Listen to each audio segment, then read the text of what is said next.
Daud Ibrahim adalah orang yang mendirikan kelompok mafia di India. Kelompok ini telah mendunia karena kekejamannya. Berikut fakta menarik dari Daud Ibrahim. 1. Masa muda Daud. Daud Ibrahim lahir di Dongri, Mumbai, pada tahun 1955. Ia dibesarkan di lingkungan miskin yang sebagian besar penduduknya beragama Islam, di negara mayoritas pemeluk Hindu. Meski terbilang berukuran kecil, Dongri dikenal sebagai kawasan yang kerap melahirkan para anggota geng kriminal. Siapa yang menyangka kalau Daud dibesarkan oleh ayah yang berkecimpung di dunia hukum. Ayah Daud adalah seorang polisi yang taat hukum, begitu berbeda dengan kehidupan Daud. Ia dan kakaknya yang bernama Sabir, sudah melakukan tindak kriminal sejak muda. 2. Awal mula menjadi anggota gangster. Seperti yang sudah disinggung sebelumnya, Daud muda sudah melakukan kejahatan. Di usianya yang ke-19, ia terlibat perampokan sebesar $200.000 AS dari seorang penjahat yang cukup tenar bernama Haji Mastan. Bukannya mendapat hukuman setimpal, setelah diserahkan pada polisi, Daud malah semakin terpuruk ke dalam kegelapan. Ia masuk dalam aksi perang melawan Mastan. Tapi, pada 1981 Daud harus kehilangan kakaknya karena aksi perangnya tersebut. Kakaknya terbunuh oleh para pembunuh yang dibayar oleh Mastan. Sedangkan dirinya bisa lolos. 3 tahun berikutnya, Daud membalas dendam dengan membunuh para pembunuh bayaran Mastan yang menghabisi nyawa kakaknya. Karena itu, Mastan bersama gengnya mundur dari Mumbai. 3. Mendirikan kelompok mafia terkejam. Daud merupakan salah satu pendiri kelompok bernama The Company. Di tahun 80-an, kelompok mafia tersebut bersama Daud tumbuh menjadi yang terbesar di India.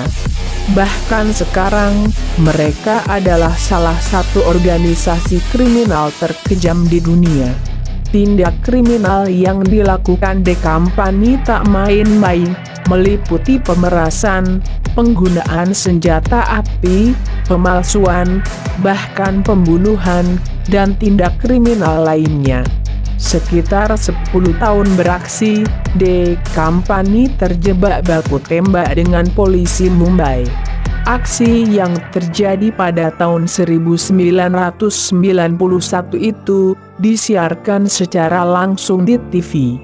1 tahun kemudian, orang suruhan Daud mengeksekusi seorang polisi dengan berani di siang hari. 4.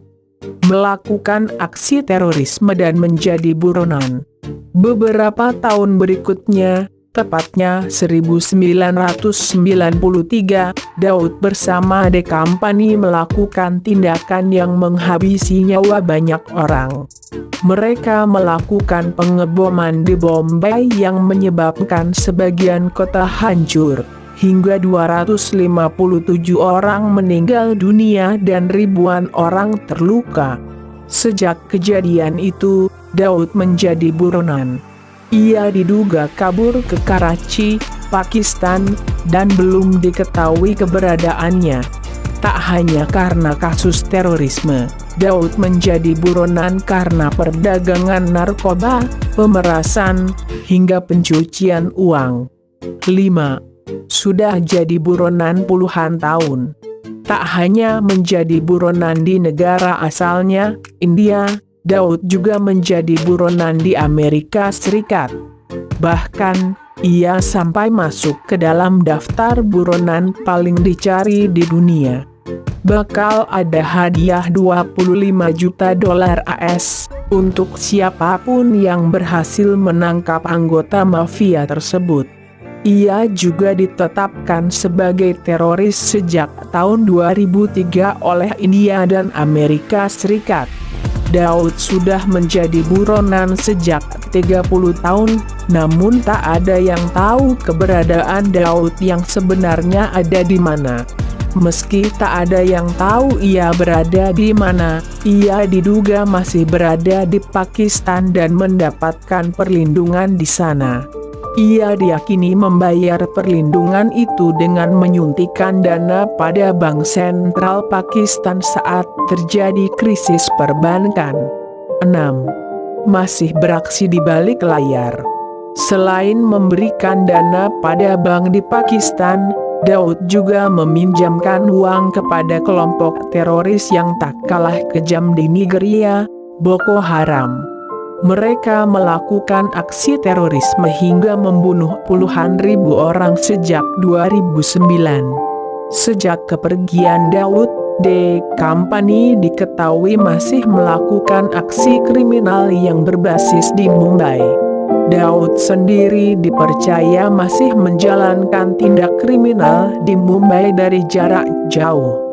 Pengepungan dan pengeboman di Hotel Taj Mahal tahun 2008 yang menyebabkan 31 orang meninggal dunia, diduga adalah ulahnya. 7. Ketua gangster terkaya. Daud dikenal sebagai salah satu bos mafia yang paling kaya. Kekayaannya ditaksir sebesar 7,57 miliar dolar AS atau sekitar 108 triliun rupiah. Sebagai salah satu orang terkaya di dunia dan mendapat perlindungan berkat uangnya yang melimpah, membuat Daud sangat sulit untuk ditangkap. Keberadaannya tak diketahui oleh siapapun, tapi kelompok mafianya masih beraksi dengan bebas. Ia bahkan bisa saja tetap menjalankan perannya sebagai ketua mafia dalam jarak jauh.